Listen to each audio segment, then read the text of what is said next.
ये assertion and reason है। इसमें मैंने डायरेक्शन नहीं लिखी है, डायरेक्शन क्योंकि आपने अब 9th और 10th दोनों में आ रहा है एसेशन, आपको पता होगा। The following questions consist of 2 statements, one labeled as assertion and the another labeled as reason. You are to examine these 2 statements carefully and decide if assertion A and reason capital R are individually true, and if so, whether the reason is the correct explanation for the given assertion A. So select your answer from the following option. जिसमें A होता है both A and R are individually true and R is the correct explanation of A. दूसरे वाले में R is not a correct explanation of A. फिर तीसरा वाला आपका A is true but R is false, A is false and R is true, both A and R are true. In 5 option में से कौन सा वाला ऑप्शन है, इन क्वेश्चंस में आपको करना होता है। अच्छा, इसका सॉल्यूशन नंबर आपका 1 करना है। Now Z the multiplicative Z is equal to 3 और प्लस आपका 4 आएगा। This is a complex number. एक कॉम्प्लेक्स नंबर आपको गिवन है। तो सबसे पहले आप क्या करेंगे, इसका Z का ऑल्टरनेट कंजुगेट निकालेंगे।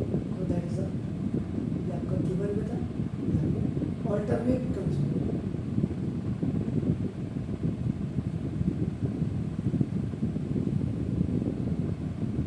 ये आपने निकाला, उसके बाद आप क्या करेंगे, Z स्क्वायर मॉड में निकाल देंगे।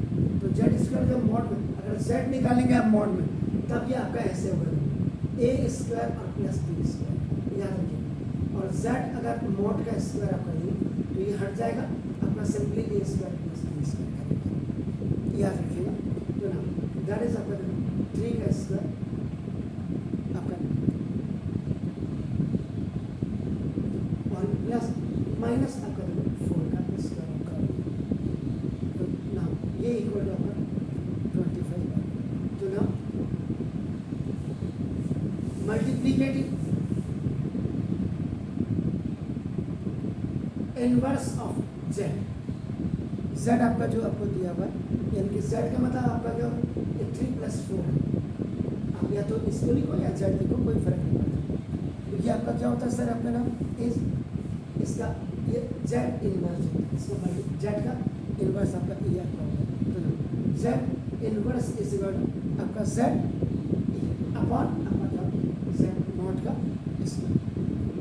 ये आपका दिस इज 3 - 4 है अपॉन।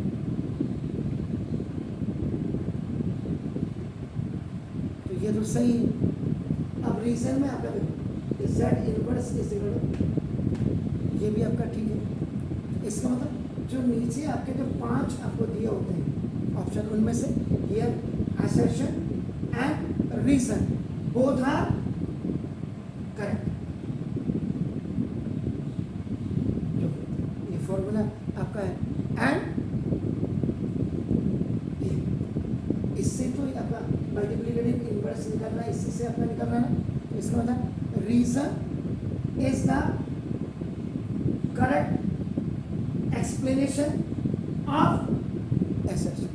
तो इसका मतलब हैंस जो आपका आंसर होगा वो जो पहला ऑप्शन आपका होगा। क्लियर है sir? assertion please do it. Case study में देखिए आप, assertion आपको पता हो गया आपका, बस ये है कि आपको घर में बहुत ज़्यादा तैयारी करनी है।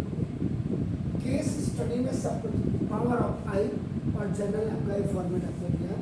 अब इनको देख करके आपने ये वाला क्वेश्चन को आपने सॉल्व करना है।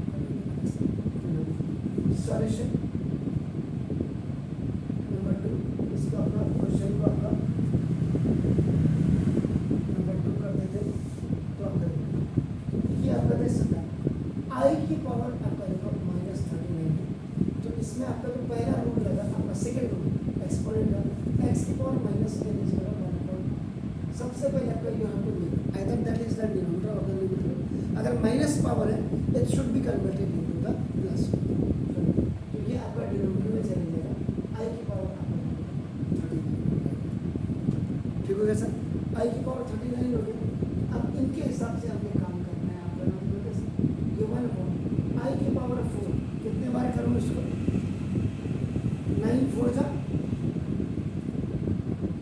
36 और इंटू आई की पावर, यही हुआ सर, ठीक है। 9 4 जा 39 हो गया। आई की power 4 is equal I square का स्क्वायर इक्वल टू -1 का स्क्वायर इज इक्वल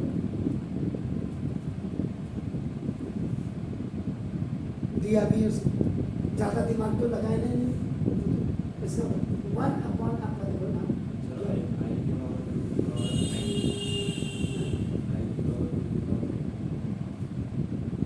कहाँ ये 4 9 जा 36 और 3 है? हाँ हाँ मैंने ऐसे कर दिया आपका, हमने इसके हिसाब से करना। आप क्या करें, क्या करना चाहिए मुझे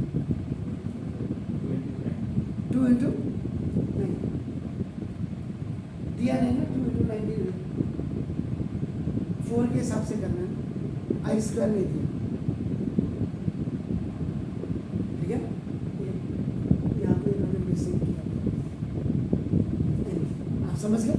आई की पावर 4 का होगा 1 की पावर 9 इंटू आई क्यूब का मतलब कितना माइनस आई, ये हो गया। इसका मतलब अब आपका क्या हो गया, ये -1 अपॉन आई हो गया। अब इसको मल्टीप्लाई बाई आई यहाँ पर, ये माइनस आई अपॉन ये आपका आई स्क्वायर हो गया। अब आप करेंगे, अब यहाँ आप क्या करेंगे -1 अपॉन -1 आई, इसका मतलब C is the correct option.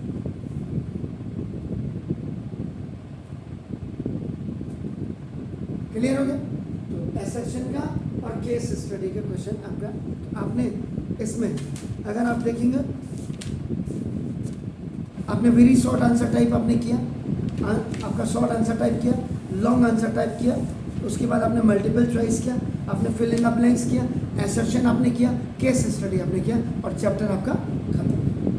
कल से इनइक्वालिटीज आप पढ़ें।